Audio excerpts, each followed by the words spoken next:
வஜ்ரவீரன் கோவிலுக்குள் சென்றான். நேரமாகியும் வெளியே வரவில்லை. அதை கவனித்த ருத்ரராஜன் உள்ளே சென்று பார்த்தான். அவன் நண்பன் தரையில் அசைவின்றி கிடந்தான். அதை பார்த்து அதிர்ச்சியான ருத்ரராஜன், நண்பனில்லா வாழ்க்கை எனக்கு வேண்டாம் என்று நினைத்து அவனும் அங்கேயே விழுந்தான்.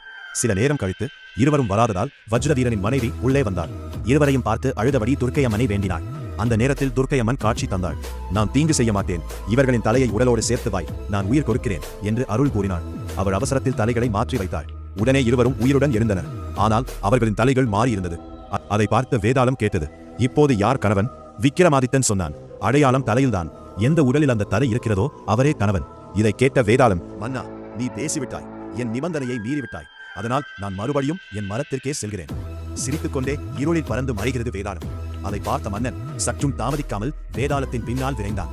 அந்த இருண்ட காட்டில் மரத்தில் தொங்கிக் கொண்டிருந்த வேதாளத்தை மீண்டும் பிடித்து இறக்கினான். அதை தனது தோள் மீது ஏற்றிக்கொண்டு மீண்டும் தனது பயணத்தை ஆரம்பித்தான்.